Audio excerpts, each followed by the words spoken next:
¿Y eso influyó en ti en querer ser médico o por qué decidiste hacer medicina? No tomé la decisión por mi tío, tomé la decisión porque a los 14, 15 años, en plena noche, pues tuve una convulsión, la que llamamos ahora, y me diagnosticaron epilepsia. Los órganos se crean desde hace casi más de 20 años. Ok. ¿Y ya corazones hay o? Corazón ya hay, obviamente ya deben de estar más avanzados, pero hace unos años en Israel crearon el primero por bioimpresión. La IA no reemplaza a los humanos, pero sí un humano con una IA reemplaza al que no lo sepa usar. ¿Cuántas horas de práctica tiene que hacer un profesional de salud para hacer, por ejemplo, cirugía, un gran cirujano? ¿Qué le trae más 72 tranquilidad a horas. usted? A usted. ¿Le trae más tranquilidad haberlo recibido de la IA o le trae más tranquilidad que lo haya visto el médico y le haya dicho no, no tiene nada? Bueno, ¿qué más, Boris? Bien, ¿cómo estás? Bien, muy contento de que estés aquí con nosotros. Te agradezco la invitación. Muy chévere que podamos estar con gente, sobre todo local, ¿no? O sea, porque tú eres De acá de Bucaramanga, sí. santanderiano, hermano. ¿Qué para dónde? Ah, bueno, Boris, él es médico graduado de la Universidad Autónoma de Bucaramanga, ¿sí? Efectivamente. Tiene un doctorado y una maestría de tejidos y Artificiales y biomedicina. y de biomedicina en la Universidad de Granada en España, ¿no? Sí, No, qué chévere. Y bueno, también eres especialista en marketing digital, ¿no? Me dijiste. sí, en eso estoy. Bueno, excelente. Bueno, Boris, ¿y qué? ¿Cómo alguien se gradúa de medicina y piensa tejidos? Cuéntame más o menos cómo llegaste ahí. Bueno, es una historia que comienza que yo tenía claro de que yo deseaba estudiar mi pregrado de medicina fuera del país, pero por condiciones obviamente de mi familia, económicas principalmente, era muy difícil. Entonces tomé la decisión de que haría el pregrado en Colombia, en la Universidad Autónoma de Bucaramanga, donde se me dio la posibilidad y que actualmente laboro allá. Tomé la decisión en ese tiempo y sabía desde el principio que yo iba a hacer mi posgrado o me iba a ir una vez me graduara del país. O sea, tú en medicina dijiste, de aquí, cuando te gradúes, voy para algún lado. Sí, efectivamente, me voy. Tenías claro. Sí, y específicamente para Europa. ¿Y estudiaste en la universidad acá? El pregrado fue acá, ¿cierto? Sí, En la Autónoma de Bucaramanga. en la Universidad Autónoma de Bucaramanga. Ok, ¿y toda tu familia es de aquí de Bucaramanga? Toda mi familia efectivamente es de Bucaramanga, de distintas partes, pero acá en Santander. ¿Y cómo fue crecer en Bucaramanga? Fue interesante. Al principio nosotros vivíamos en el barrio San Francisco, que en ese momento era más o menos se estaba convirtiendo, que ahora es la calle del Zapato. Okay. Se está convirtiendo, en ese momento se estaba convirtiendo en una zona más comercial y se puso feo en cuanto a la cuestión de familia, por el ruido, por las condiciones de seguridad, y nos mudamos ya para la parte más hacia la zona de los barrios más estrato medio alto de Bucaramanga, y la verdad fue una infancia muy bonita, con todas las cosas que tiene vivir en una ciudad como Bucaramanga, grande, pero que es un buen vividero. Sí, cierto, me gusta mucho el clima. Sí, acá es un clima fresco y variado, pero más o menos trata de mantenerse. No, pero de verdad, o sea, porque cuando nos pasamos pensamos que iba a ser más calor y pues sí ha hecho calor, pero... No es tan intenso, aunque acá el lugar donde tiene mejor clima, un clima de seda, es Zapatoca. Lo recomiendo ir. Sí, toca conocer. Y entonces usted, bueno, ¿con quién vives en la casa? ¿Tus dos papás o solamente un papá? Ahorita vivo pues con mi esposa, pero en mi familia tengo a mis dos papás, que cada uno pues tiene su vida por separado, con mi hermana que está casada y con una sobrina muy bonita que todavía está pequeñita. Pero volvamos un momentico a eso que me decías que tuviste una infancia creciendo aquí en Bucaramanga. En ese momento, ¿con quién vivías? O sea, ¿eras tú solo? No, hermanos? En mi infancia sí, con mi hermana, mi mamá y mi papá. Eran dos. Sí, Eran dos. mi hermana menor y mis padres. Y tus dos padres. Ok. ¿Y eres el primer médico de la familia? Soy el segundo médico porque primero fue un tío, luego vine yo y luego una prima, la hija de mi tío, que también decidió la medicina. El ¿Y resto. tu tío qué ejercía? ¿Medicina general? Medicina general, cuando acá existía lo que llamamos hoy el seguro social en otros países, pero ahora pues es lo que hoy llamamos 9PS, que es básicamente el seguro social de ahora. Ok, y entonces él trabajaba ahí como... médico general, pero él tenía claro que lo que quería era ser empresa, crear una empresa bastante grande y lo hizo dadas las condiciones que en esa época se podía por los precios y los salarios de medicina. Ah, vale, o sea, empresario y médico. Ajá. Tu tío, vale. ¿Y eso influyó en ti en querer ser médico o por qué decidiste hacer medicina? No tomé la decisión por mi tío, tomé la decisión porque a los 14, 15 años, en plena noche, pues tuve una convulsión, la que llamamos ahora, y me diagnosticaron epilepsia. En ese momento. En ese momento, cuando tenía 14, 15 años, y ahí, al ver todo el drama de la gente, no solo el mío, y todo lo que pasé, tomé la decisión de ir a medicina. Obviamente mi madre también quería que estudiara medicina, siempre le ha gustado al ver a mi tío. Y eso pues me dio la visión de serlo. La medicina, nosotros, o por lo menos yo lo que pienso de la medicina es que cuando entramos a ser médicos siempre o tenemos algo que nos pasó y esa fue la catarsis para ayudar a otros, pero creo que la medicina es una profesión muy loable, que todos entramos para ayudar a otros, pero que realmente en el momento en que decidimos y luego a lo largo de la historia nos damos cuenta de que se nos olvida de que tenemos que pensar primero en nosotros antes que los demás. Entonces la ayuda social viene, pero antes de tomar decisiones de ese tipo también hay que pensar en cómo va a ser nuestra vida siendo médicos. Sí, ¿no? Muchas veces, incluso eso ya lo describen hasta cuando uno lee las guías de reanimación, ¿no? Primero asegúrese que el ambiente donde usted va a ejercer sea seguro. Exacto.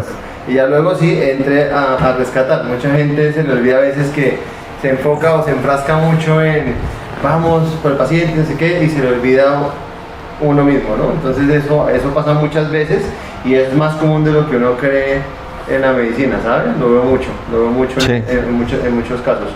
¿Y qué pasó con esa epilepsia? La epilepsia pues sigue en valoración, tratamiento y estado estable. Pero entonces eres diagnosticado epiléptico desde esa edad. Sí, desde esa edad, controlado, sin ningún problema. Relativamente no me limitó para nada porque cuando llegaba y me daba de pronto me venía una crisis, yo la siento, la preveo. Decidí no estudiar por eso nada quirúrgico, para no terminar pues embarrándola. Pero sí. En el resto de áreas no tengo ningún problema. Claro, pero es que esa es la pregunta, porque claro, se vuelve, en esa época, no, ahorita es menos, pero en esa época se creía, no, entonces usted ya no puede estudiar, porque usted, ¿cómo va a hacer noche siendo epiléptico, no? No, pues... Eso lo hablaban mucho antes, o sea, yo me acuerdo que trataban de limitar a las personas con epilepsia por eso. No, pero sabes que la Universidad Autónoma de Bucaramanga no es porque sea mi lugar de alma mater, sino que aprecio mucho a la universidad. Todo lo contrario, obviamente el que se limitó fui yo a saber cuáles eran mis límites, pero en cuanto al resto de actividades... ¿Tu desarrollo te fue bien? Sí, me apoyaron mucho en la universidad. Oye, claro, pero entonces todo el programa fue acá mismo, acá con tus papás, aquí en la ciudad. ¿Y cómo fue antes de llegar a la universidad la parte del colegio? ¿Bien? El colegio bien, no es como todo, pues la época del colegio uno se le va olvidando con el tiempo y se enfoca más en la universidad y ya en la profesión. Pero fue yo estudié en el colegio franciscano El Virrey Solís, un muy buen colegio en esa época. ¿Y ese es privado o público? Ese es privado. Okay. Pero es un colegio que con valores cristianos y franciscanos y la verdad fue esencial para la formación de mi carácter. Ok, claro, de todo lo que por donde uno pasa lo va moldeando a uno, ¿no? Yo creo que buenas, malas experiencias, todo lo moldea a uno para lo que uno llega a ser más adelante en la vida. Entonces, vienes de una familia nuclear porque vives con tus dos papás, vives con tu hermana, ves el ejemplo de tu familiar médico y te pasa un evento de salud y dices, yo quiero ayudar a más gente, quiero mirar a ver si podemos solucionar esta de la epilepsia más adelante, quiero ser médico, ¿cierto? Efectivamente. ¿Y cómo fue eso para pasar a medicina, para entrar a estudiar medicina? Yo me presenté, yo sabía en ese momento, con el perdón de las personas que estudiaron en universidades públicas, pero en mi época, no como ahora, una de las cosas que más nos preocupaba era que uno sabía en una universidad pública cuándo entraba, pero nunca cuándo salía, por el hecho de los paros, se demoraba mucho. Entonces yo tenía claro que querían una universidad de tipo privada que no tuviera tantos inconvenientes. Ok. Y de las universidades, la que me gustaba era la Universidad Autónoma. ¿Por qué? Por lo mismo, porque no tenía la posibilidad de desplazarme. No es como ahora que hay tantas facilidades. Económicamente, la UNA era la que estaba más cercana y pues obviamente tenía el apoyo familiar, y es esencial para los que quieran estudiar medicina, de ser posible, cuenten y siempre con su familia, porque es una carrera bastante pesada. Es dura, ¿no? Ujú. Es dura. Y eso sí creo que es algo que no cambia. Y yo te hago una pregunta, ¿tus papás qué hacen? O sea, ¿a qué se dedican? Mi padre y mi madre son educadores. Ambos ya están pensionados, o sea, descansan, pero mi madre trabajó para el magisterio, mi padre para universidades públicas. Entonces toda la familia prácticamente, con excepción de mi hermana, se dedica a su área específica, pero principalmente enfocados hacia la docencia. Claro, o sea, usted viene de familia de profes. Efectivamente, De distintas profes. áreas. Chévere, chévere, chévere, claro. Entonces se metieron médicos y ahora usted sigue el camino, ¿no? Sí, Profe. desde la medicina a la academia. Chévere, chévere. Y durante su formación en la Universidad Autónoma, ¿qué fue lo más difícil? Lo más difícil en la universidad, realmente, bioquímica. Sí, Es claro, sí, es básicamente, la mayoría de los que estudian medicina, una de las razones por las que las cosas es que son malos en matemáticas. Y entre esos, bioquímica maneja bastantes temas, en parte matemáticos, pero también hay procesos bioquímicos que son muy rígidos, y obviamente me sorprenden mucho los profesores de bioquímica, compañeros míos, porque tienen una capacidad de entendimiento de un tema que la verdad a mí no me entra. A mí ese tema me gustaba en la universidad, pero ¿saben qué no me entraba a mí? Pero hermano, yo sufrí con esa materia, histología. Histología. No, yo no, histopatología. Uy, no, yo veía eso, yo veía una obra de Van Gogh. Yo no sabía ni qué era un linfocito T, ni qué era un linfocito C, ni cuál era el epitelio estratificado, simple. Uy, hermano, yo sufría. Pues para cosas de curiosidades, yo también sufría, no me fue muy bien, y ahora soy el profesor de histología porque domino los temas del parte de tejidos y desarrollo. Ah, entonces sí, claro, pues por eso, mire lo chistoso, yo de verdad, pero te lo juro, yo era malísimo en histología. Y lo sufrí mucho, yo estudiaba mucho porque yo decía, es que esto no me entra, yo no veo lo que los demás están viendo, yo no veo dónde está el colágeno, que es un astrocito. Uy, no, yo me acuerdo, yo era sufría. En cambio, más o menos los temas de semiología, histología, biología, esa parte de anatomía, eso bien, o sea, por ese lado no hubo problema, pero la parte de histología sí. Uy, la sufría mucho, hasta me agarré con la profe de histología. Ella quería que yo estudiara histología de Lachman, pero de histología de la del libro de ella, pero yo tenía Lachman, y pues para mí Lachman es internacional, entonces yo leía de ese y me rajaba. Pero bueno, ahí afortunadamente la logré pasar. ¿Usted es de los profes rajadores o más o menos? Más o menos, no me dedico a rajar, no. Me dedico es que entiendan cómo uno de los grandes límites en la medicina en los inicios es que cómo yo logro temas como bioquímica, ciclo de Krebs, darle utilidad, o por lo menos de histología o anatomía básica, darle utilidad para la clínica. Muchos dicen, eso no me sirvió para nada, pero la cuestión es que no sirvió porque nunca le dieron el enfoque. Ya yo la cosa que los colegas, incluyéndome cuando ya estamos en clínica, es que nos machacan tanto en básicas y en clínicas, que al final cuando llegamos en una consulta de 15, 20 minutos, hacemos ese proceso de análisis básico tan rápido ya, que ya no nos acordamos y no le damos importancia, pero para poder llegar a este diagnóstico clínico el cerebro lo hace automático, entonces no ve la importancia porque no se da cuenta, porque ya lo hace como si fuera algo automático. Entonces sí tiene una importancia y un valor la básica para entender conceptos clínicos, que ese análisis lo hace uno ya como si fuera monótono. Claro, o sea, el análisis ya se vuelve automático, ¿no? Oiga, y después de que hiciste el pregrado en medicina, durante ese pregrado en medicina más bien, ¿en dónde te tocó rotar? ¿O cuál fue tu rotación que más te gustó? Como el pregrado lo hicimos en Bucaramanga, en la Foscal, en el Hospital Local del Norte. O sea, rotan en la Foscal, ¿sí? Sí, pero como lo hicimos en el pregrado, muchos de mis compañeros, incluyéndome, éramos muy de familia y vivíamos todos acá. Y la mayoría, sobre todo en mi pensamiento, decidí, no, yo quiero ir a probar una experiencia foránea, fuera de la ciudad, donde no estén mis papás, para desarrollar carácter más de lo que tenía acá.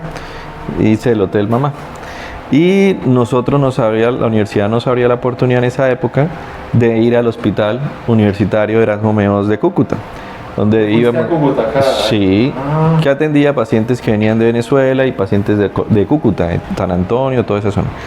Y la verdad fue una experiencia maravillosa, una experiencia muy dura, no porque sea dura en sí, sino porque no estábamos acostumbrados a el volumen de pacientes, los traumas de los pacientes, los horarios, porque vivíamos en el piso penúltimo del mismo hospital. Entonces comíamos, dormíamos, nos relajábamos, atendíamos y todo dentro del mismo hospital. Todo ahí. Todo ahí. Claro, ese internado sí era internado. Sí, internado.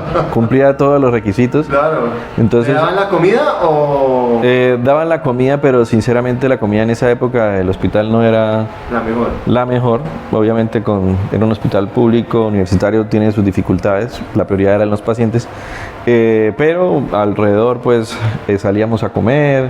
Era una ciudad barata para su época y podíamos ir a veces a lo que era San Antonio de Venezuela, ahí en la frontera, y salían las cosas y se compraban cosas más económicas. Claro, ya era una época... Es que en esa época nos pagaban el internado. Yo me acuerdo que la manera de que nos pagaban el internado era con comida y la alimentación, nos daban horas. No, la universidad sí lo daba, pero la cuestión es que uno prefería buscar un alimento que tuviera mejor calidad. La verdad, la comida no era muy buena en el hospital. De acuerdo. Sí, eso sí era muy común. Yo me acuerdo que también en el sitio donde yo rotaba, buscaba también comer por fuera porque pues, no era la mejor comida, ¿cierto? Pues eso trae muchos recuerdos. ¿Y cómo fue? Porque usted toda la vida viviendo en Bucaramanga, ¿cómo fuiste para Cúcuta? Nada, mis padres me llevaron, ahí como todos los padres de los internos que hacen internados, sus hijos los llevan, los dejan ahí, les dan abrazos, les mandan cajas de comida, garguerías y todo eso, y la familia, y ya disfrutar allá, entre comillas, la experiencia que fue pesada. Fueron 6 meses de un año allá en Cúcuta, donde se rotan por todas las especialidades, y luego 6 meses ya en distintas zonas acá, en Foscal, en el Hospital Local del Norte, en San Camilo. Rotando me imagino que por diferentes servicios. Sí, la verdad, si a mí me lo preguntan, lo mejor es rotar por hospitales o que todo sea público, porque el privado es muy bueno para aprender ya tecnología y cosas más avanzadas, pero la capacidad de que la gente de poder acceder, tocar a los pacientes, se da mejor en un hospital público, que los pacientes prefieren y les gusta que los atiendan estudiantes, mientras que en lo privado es más difícil porque ahí son los especialistas por distintas cosas. Entonces,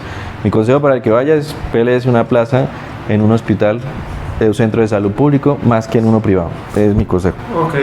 ¿Y después hiciste rural o no le tocó hacer rural? Me tocó hacer rural. También, para mi fortuna, lo hice acá en el Hospital Local del Norte, en el área de urgencias. Fue un año.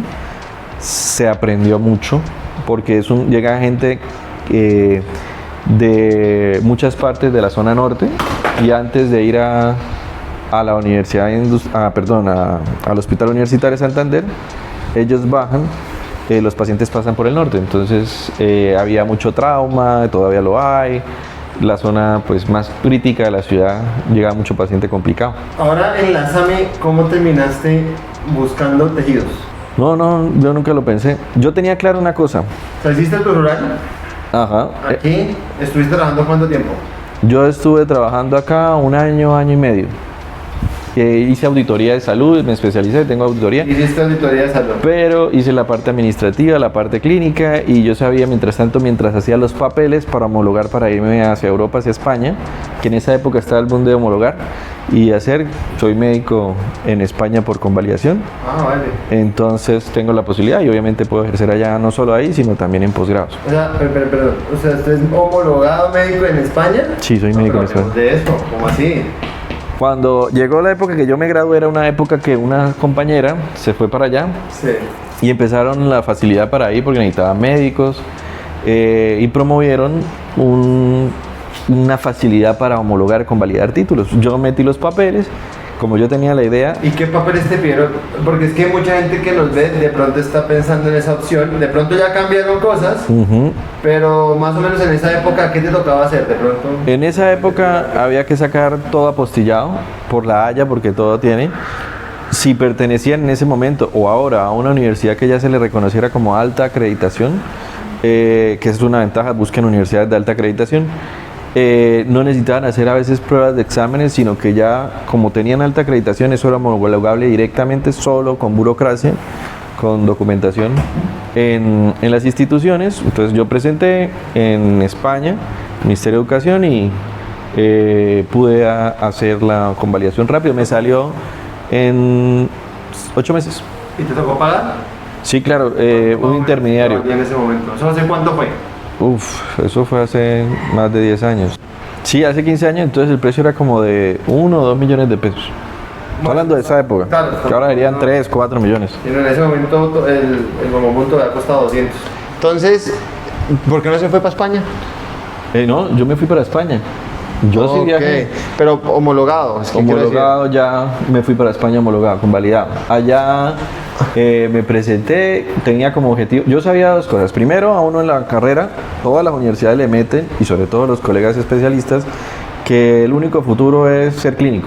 Sí. Atender pacientes, Es y verdad. que eso es la verdadera medicina. Es verdad. Pero hay la administrativa, está la investigativa, está la medicina, educación, academia, que es muy bonita porque le abre todas las puertas. Entonces, la epidemiología. Entonces, básicamente, yo tomé la decisión, me fui para allá, quería mirar a ver si pasaba en especialidades. Pasé, pero no me gustó. Decidí en el último minuto, no me presenté al MIR, pasé, pero no me interesó. En el AMIR de allá. Sí, allá pasé, tenía la opción de... ¿Qué te hubiera gustado? O sea, si lo hubieras hecho, ¿a qué te presentaste? Neurología. Neurología. Pero más que va más afín a lo de la epilepsia, mi enfermedad. Claro, claro. Pero no, tomé la decisión que no era por ahí. Me devolví, dije, va, me vengo un rato. Participé en algunas cosas de Médicos Sin Fronteras. Me vine para Colombia.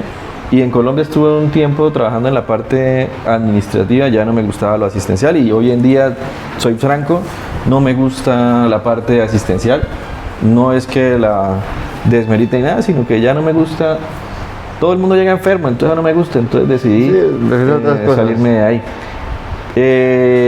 Pero luego, mi padre, que estaba haciendo un doctorado con unos docentes de la Universidad de Granada, España, me comentó de que había una inscripción para una materia que me llamó la atención, era muy diferente, que era ingeniería de tejidos, y tomé la decisión de meterme, y gracias a que pude hablar con los profesores de allá, pues tuve acceso a la maestría, que allá se llaman másteres. Máster y doctorado, ¿no? De biotecnología.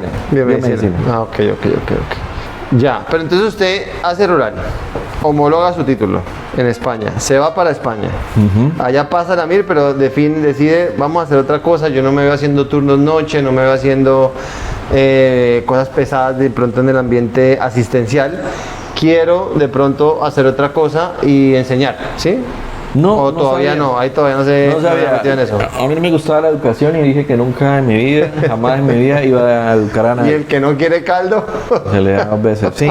Entonces, resulta que cuando llegué a Granada, conocí a un grupo de personas muy inteligentes, dirigidas por el doctor Antonio Campos Muñoz, que es básicamente uno de los cerebros más inteligentes y uno de los mejores profesionales y personas que conozco, que se encarga del área de histología y ingeniería de tejidos, que acá en Colombia y en el resto del mundo se conoce como, en España, perdón, se conoce como ingeniería tisular, acá la llamamos ingeniería de tejidos. Vale.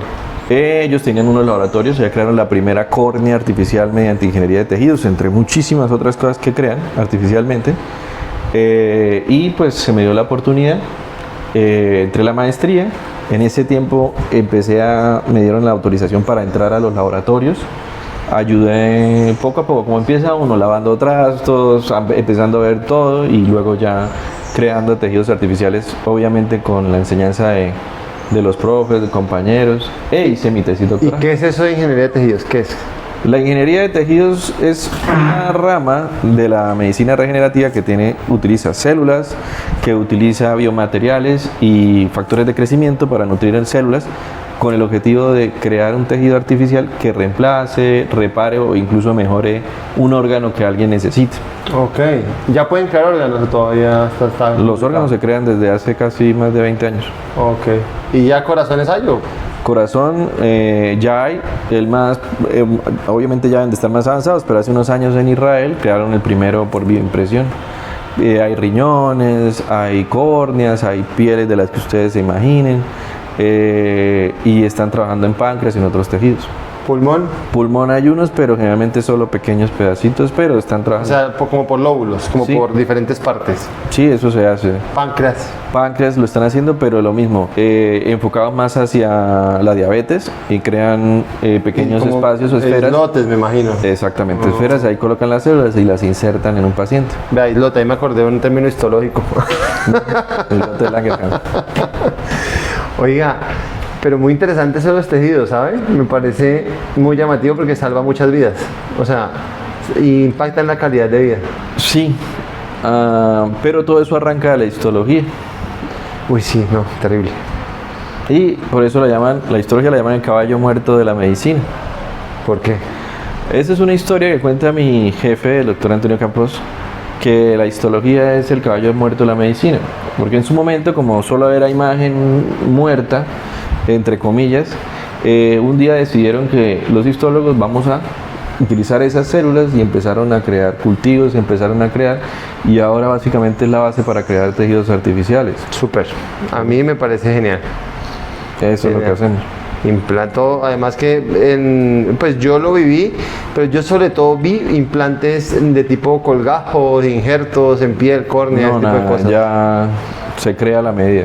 Qué bueno, muy bien. ¿Y en Colombia qué tanto estamos ahí en Colombia? En Colombia, como en todo en investigación, estamos en inicios, pero para la fortuna de muchos, la Foscal tiene el banco de multitejidos y terapias avanzadas donde bajo la dirección de la doctora Claudia Chose y Marta Ligia Arango, dos excelentes profesionales, pues ahí crean tejidos artificiales en conjunto con Aquí mismo en la Foscal. Sí. Cállese los ojos, ¿de verdad? Sí, hacen de todo. Es un equipo muy avanzado. Tienen salas que llamamos salas blancas, que son salas de donde salen los fármacos directamente a los pacientes. Entonces son salas especializadas, no sé, la gente no los ve porque necesitan lugares y estructuras. Sí, siempre en sótanos o por allá lejos, no sé, porque siempre como esos servicios están como siempre escondidos. Porque al igual que muchos equipos de medicina, la vibración los destruye, los descalibra. Entonces necesitan lugares donde, si por ejemplo el lugar era un baño, ese baño se pierde, ahí tienen que meter la máquina. Si no se pierde la máquina y pues una cosa por otra. Ah, sí, o sea, eso tiene una estrategia De vibración. ve. Bueno, miren, la verdad yo no tenía ni idea de eso, pero ni idea. Por eso los equipos de microscopios electrónicos, nucleares, todos esos tienen, va una persona, compran el equipo y luego de ese equipo tiene uno que pagarle, las empresas pagan para que manden a un especialista de ellos y ese especialista va midiendo y le dice, aquí tiene que quedar, no, que no se puede. Tiene que ser acá. Sí. Ok, y usted entonces estaba en su formación, digamos, ya trabajando en tejidos. En ese momento me imagino que hacían las dos al tiempo, ¿no? Tejido y biomedicina, me imagino. Biomedicina, mi trabajo fue en el desarrollo de una pared vesical humana mediante ingeniería de tejidos. Sí, no, es súper interesante. Qué bueno. Y entonces, ¿cómo llegaste de eso a lo que me estabas contando al principio del video, a ser profesor de la Universidad Autónoma, sí? Sí. Ahorita eres profesor de la Universidad Autónoma. Porque en esa época, cosas de la vida, hice contacto acá.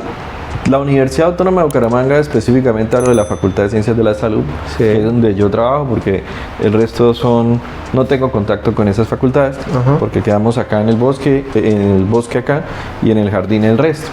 Pero la facultad y la UNAV en general, una de las cosas más bonitas que tiene, sin echar flores porque trabajé ahí, es porque ella contrata o tiene una tendencia a contratar a gente que haya sido egresada, que tenga la misma idea, la misma línea de ellos, en todas las áreas, específicamente en salud.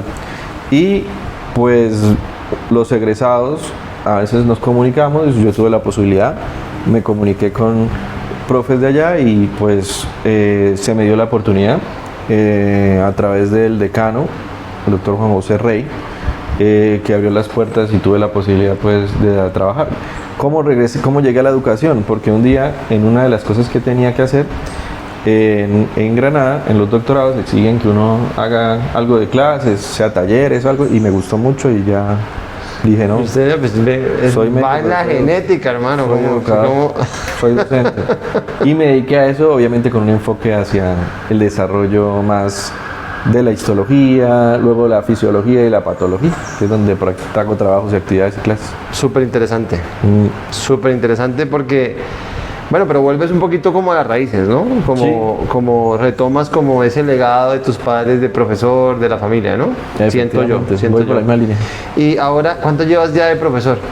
De profesor llevo desde el año 2017 hasta la fecha de hoy. 7 añitos, ¿no? 9 añitos. 9 años, casi 9 añitos, casi 10. ¿Y qué tal? Interesante. Ser profesor tiene la gran ventaja de que primero uno se rejuvenece en todos los aspectos. La energía de las personas, así como la persona que trabaja en geriatría, se empieza a ver mayor, el que trabaja en eso, y su manera de hablar, su manera de contar se siente mayor, porque el ambiente que está. Pero los que estamos en la parte de salud o de medicina y somos profesores de pregrados, los jóvenes uno empieza a hablar en su misma lengua, empieza a entender el comportamiento más joven, entonces uno empieza a tener toda esa misma energía que le van trazando y uno se rejuvenece y se mantiene. ¿Es fácil ser profesor? Sí y no. Sí, porque si uno lo hace con dedicación y como quiere de verdad y que uno de verdad le ponga empeño, que uno repase, estudie, los estudiantes son muy agradecidos. A la mayoría, como todo, sí, el que le va bien. Algunos pues más complicado. El problema de la medicina, el problema de la educación es la Universidad Autónoma da muchísimo apoyo en lo económico, en lo laboral, pero el problema es que las universidades privadas, a pesar de que lo que crean, no se forran ni se llenan de dinero, porque ellas se tienen que autosostener con lo que le llegue de matrículas. Mientras que las públicas, pues el Estado les va dando dinero. No estoy desconociendo la importancia de las públicas, pero las privadas hacen ese esfuerzo. Entonces, cuando a diferencia de las públicas, las privadas quieren hacer proyectos de investigación muy grande, ellas autofinanciarse les cuesta trabajo, porque pueden haber, en mi caso, en los proyectos míos, son de 450 millones de pesos, el barato. Entonces, yo puedo dar un proyecto, pero puede que en años no pueda llevar porque hay que concursar, no hay ningún problema con eso, pero que a uno le den el dinero y conseguirlo todo, porque a veces las fuentes no son una sola, tiene uno que buscar, es difícil. ¿Pero a qué te refieres con proyectos?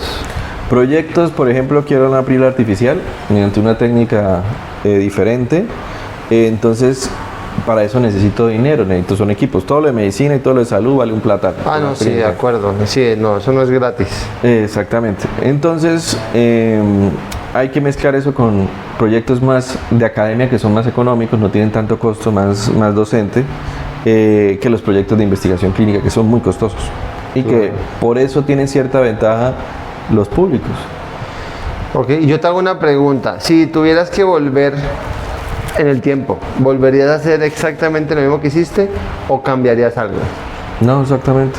E incluso ni me esperaba que fuera a estudiar ingeniería de tejidos, ni tampoco... O sea, ¿volverías a hacer tejidos, volverías a hacer biomedicina, volverías a hacer...? Yo no planifiqué nada en la vida para llegar a donde estoy. Ese cuento de que uno va planificando el detalle, solo sabía que me iba a ir. Todo se te fue dando. Sí. Okay. Nunca lo esperé. No pero eso es chévere porque muchas personas hablan de eso, ¿no? Van conforme, o se van amoldando conforme las oportunidades se van presentando y uno dice, y ahí es donde uno dice, bueno, de pronto si hay un destino, ¿no? De pronto si hay un destino que nos va llevando a un punto en donde queremos estar.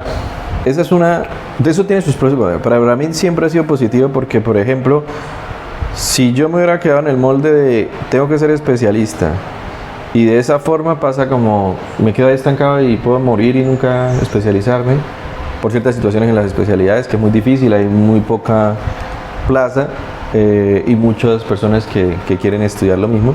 Entonces, si uno se queda ahí, dejarlo ahí la vida, dejar tranquilo, disfrutarla y él le va ayudando. De acuerdo. Él lo va ayudando. De acuerdo, 100% de acuerdo con eso. Sí, ¿no? Y yo veo mucho, ahorita, hoy en día, ¿no? Es que antes era diferente, pero hoy en día hay muchas herramientas adicionales que como médico te pueden permitir, por ejemplo, este tipo de plataforma, este tipo de virtualidad, te puede permitir de pronto incluso a ejercer medicina desde otro punto de vista, impactando hasta más población, o al menos eso pienso yo. No, yo estoy de acuerdo.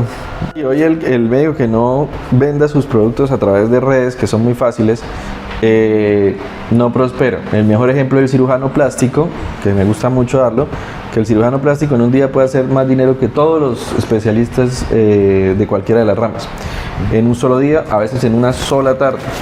El problema es que si se lesiona o se incapacita, pierde todo. O sea, no me venga. Eso pasa para todos. Entonces, tiene uno que buscar hoy en día, para todos los más jóvenes e incluso los que ya estén ejerciendo, tienen que buscar la forma de aprender o que les enseñen a utilizar las redes sociales para vender su producto y para independizarse laboralmente, ¿sí?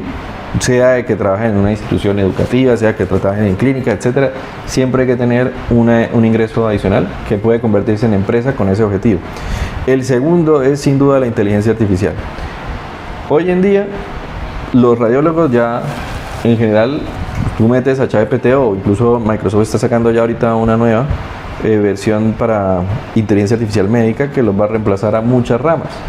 Pero el hecho de que reemplace ramas no reemplaza humanos. Esa es una visión errada. Lo que sí va a hacer es que va a reemplazar a aquellos que no, especialistas que no la utilicen. Yo tengo es un excelente, esta parte es muy interesante porque imagínense que hay un estudio, salió el año pasado, salió este año como en marzo o en febrero, donde la inteligencia artificial lo pusieron a competir para ver imágenes radiológicas. Sí. Y compararon el grupo de radiología y el grupo de IA, o sea, los dos comparados, las mismas imágenes, todo. Y la inteligencia artificial fue superior a los radiólogos. Sí, ahorita... Pero esta es la duda.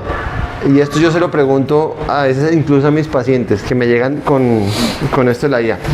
Si usted le manda la imagen a la IA, y la IA le dice que no es nada, o sea que está bien y que no está bien, y usted va donde el médico, y el médico le dice que sí, que efectivamente no está bien, ¿qué le trae más tranquilidad a usted? ¿Le trae más tranquilidad haberlo recibido de la IA o le trae más tranquilidad que lo haya visto el médico y le haya dicho no tiene nada? Ah, vale, me quieres acorralar con eso. A mí me da más tranquilidad. ¿Cuál de las dos? Con lo que me dice el médico, pero si combina al médico junto con la IA, ese apoyo que le hace la IA, para mí confiaría mucho más en un médico apoyado con la inteligencia artificial. Claro, o sea, en un médico que utilice esas herramientas como para ampliar un poco su herramienta diagnóstica, ¿sí? Sí, porque una inteligencia artificial, por ejemplo, tiene cosas que los humanos no vemos, mejor pixelación, detalles que por lo menos no encontremos. Entonces, si a mí me preguntan, un médico solo o una inteligencia artificial, pues el humano. Pero si me preguntan y cambio la respuesta, sería la combinación entre humano y inteligencia artificial. Y ahí es donde llega la conclusión que muchos hacemos, es el humano no va a ser reemplazado por la inteligencia artificial, pero sí el humano va a ser reemplazado por otro humano que sí sepa utilizar la inteligencia artificial. Claro, tú lo ves que cuando se utilizan las dos, o sea, tanto el criterio médico como la IA combinados, aumenta la capacidad o disminuye el riesgo de equivocarse en el diagnóstico, ¿sí? Por lo que te entiendo. Porque los dos tienen un problema. El humano puede pasársele ciertas cosas por alto, por ser humano, y la inteligencia artificial, al ser una creación humana, también se le pasan cosas por alto, por ejemplo, detalles. Él da muchas cosas, pero no logra encajar entre lo virtual y lo físico, que un humano sí puede hacer. Nosotros seríamos como su sistema de conexión de la inteligencia humana. Claro, porque es donde uno dice, claro, pero es que la IA no tiene en cuenta la clínica, porque no tiene en cuenta lo que está uno viendo en el paciente, que los clínicos sí, nosotros los que nos dedicamos a esa parte clínica sí nos interesa mucho cómo se ve el paciente. Efectivamente. Entonces, muy chévere eso. Sí. A muchos de mis pacientes yo les pregunto, ¿qué le genera más tranquilidad a usted? ¿Que eso se lo diga a la inteligencia artificial o que se le diga a un doctor? Y muchos me contestan el doctor, pero yo entiendo que hay personas que también creen me da más tranquilidad la inteligencia artificial. En cierta, mira, conozco un caso de alguien que un especialista en la parte de huesos, de ortopedia, miró una radiografía y esa radiografía el ortopedista con años de experiencia le dijo que no tenía nada. La profesional que le dijeron eso tuvo la duda, dijo no, aquí pareciera que hay algo, y ahí es donde viene la clave. Un médico que tiene años de especialidad dice está bien, y otro médico que no tiene la profesión, no tiene esos años y no está en esa rama, dice creo que está mal. Entonces tenemos dos visiones diferentes. Tomó la decisión de colocársela a una IA, específicamente a ChatGPT, y la IA le confirmó si hay algo. Hay algo ahí. Pero entonces ChatGPT no es la mejor, ¿no? No, ChatGPT no es la mejor, pero al paso que va, no, la mejor es una de Microsoft que todavía no salía al mercado, que va a ser un boom cuando lo vean, superará por mucho a cientos de grandes pensadores en medicina. Eso está por verse. Pero la cuestión es que los estudios ya dicen que supera por mucho a la inteligencia humana en cuanto a detalles, que en medicina son detalles. Entonces, cuando la colega coloca el ChatGPT como una foto, le dice, en donde la misma colega sospecha, le dice, sí, sin ella haber dado datos. Y dice sí. Entonces tomó la decisión, por todo eso, de enviarlo a una valoración nueva. Y en el otro lado, ampliaron la valoración ya con máquinas especiales. Efectivamente, lo que un especialista en el área le había dicho que estaba sano, el paciente estaba grave. Entonces, si ustedes me dicen en cuanto a detalles y ciertas cosas, el médico me va a confirmar. Ojo, yo no estoy diciendo que un médico, sino que un médico que no domina inteligencia artificiales, que no se apoya con tecnología más avanzada, que ve mejor que uno, que puede catalogar tanto, la embarra. Y segundo, quien se confía demasiado en la IA, ese es el otro problema. Las IAs tienen algo que llama alucinaciones, que es que alucinar es decir, yo le pido algo y me da otra cosa, o empieza a inventar, a divagar. Ahí es donde el médico o el profesional dice, esto es una alucinación, y empieza uno a reorganizarlo. No todo puede ser creído, son los dos lados. Opino que la valoración médica no se va a modificar, al menos en el corto plazo. Y este estudio tiene sus matices, ¿no? O sea, el estudio fue poco, fue pequeño, o sea, que tiene sus cositas. Entonces, tampoco es tomarla como, mejor dicho, el estudio más grande de la vida, pero sí apunta a que la IA va a ser una herramienta necesaria en la medicina y que debemos ir avanzando con ella, ¿no? Incluso las universidades están teniendo preocupación precisamente con ese detalle, que por cómo van a tener más confianza en una máquina que una persona, pero al principio era un miedo que tenía. Hoy en día, las universidades, o por lo menos la Universidad Autónoma, está enfocada a que haya esa relación, esa simbiosis entre el profesional y la inteligencia artificial en todas las ramas, incluyendo la docencia. De acuerdo. Entonces, cuando uno utiliza los dos, ahí es donde hace el cambio. Porque así como el humano se equivoca, la inteligencia se equivoca, porque la inteligencia es creada por el humano. Es que yo no veo a la IA como nuestro enemigo, sino que yo veo que es un complemento que nos ayuda porque es que yo me acuerdo, esto lo comparo yo mucho con las IAs a veces, cuando yo digo, oiga, ¿cómo uno puede meter IA en la consulta? Yo llevaba mi librito de recetas de fármacos. ¿Se acuerda cuando uno hacía esa anotación? Yo llevaba su librito. Entonces a mí me decían, póngale tal antibiótico. Y entonces yo abría mi librito y en mi librito yo buscaba el antibiótico y ponía la dosis y ahí salían las indicaciones, efectos adversos, ahí salía en el librito. Yo veo la IA como ese librito, pero un poquito más, obviamente mucho más avanzado, ¿no? En donde ya me describe, me puede escribir casos, en donde se basó la evidencia, qué estudios tiene, todo, y me lo resume ahí. Yo veo la IA así, o sea, yo, en este momento. Probablemente avanzará más, pero en este momento veo que puede ser un acompañamiento práctico en la guía clínica de todos los médicos en la consulta, me parece a mí. Por ejemplo, hay una IA que a mí me gusta mucho que se llama Beta Health. ¿La has escuchado o no? Sí. Es excelente. Sí, lo que pasa es que en medicina todavía están cortos porque solo salen cursos o dicen es cómo buscar bibliografías en salud. En PubMed, sí. No, ya ahorita hay muchas herramientas de IA. Pero ya se empezaron a ir hacia lecturas, apoyos diagnósticos, apoyos no sé qué. O sea, si se quedan solo en cómo buscar artículos, pues para eso están los humanos.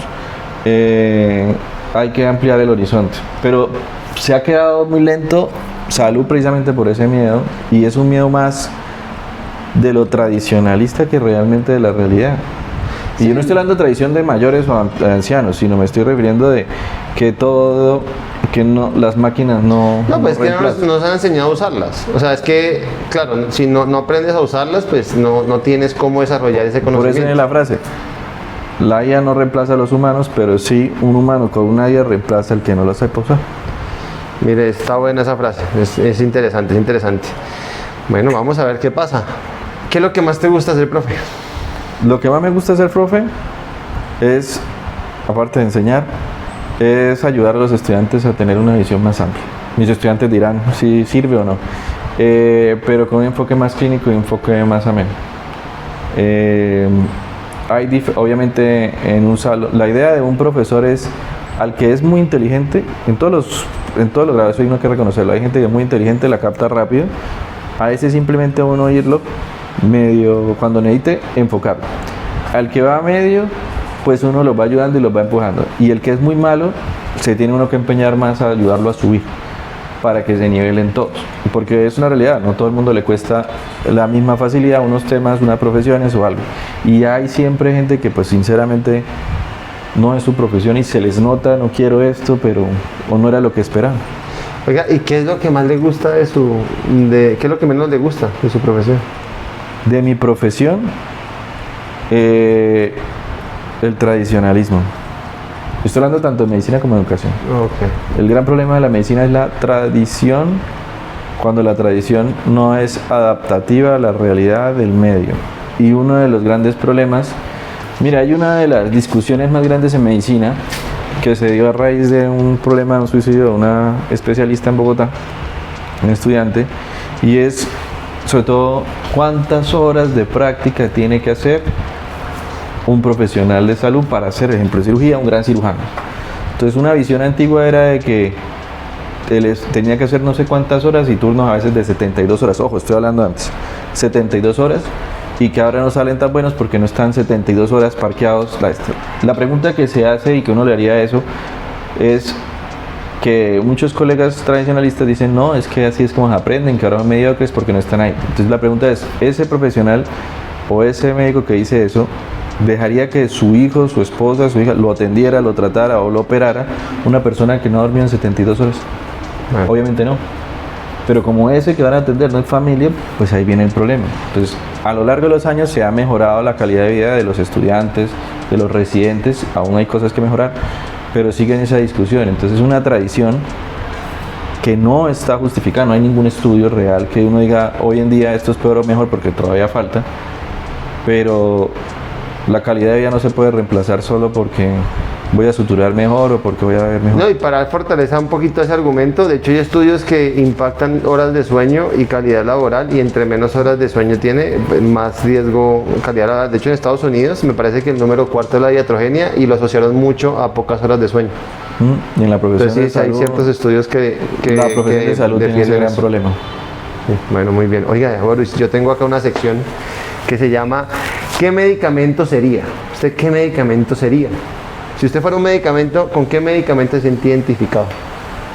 Uy, me corchó. Más de rato no receto. En el serie, ¿qué tejido sería? Medicamento.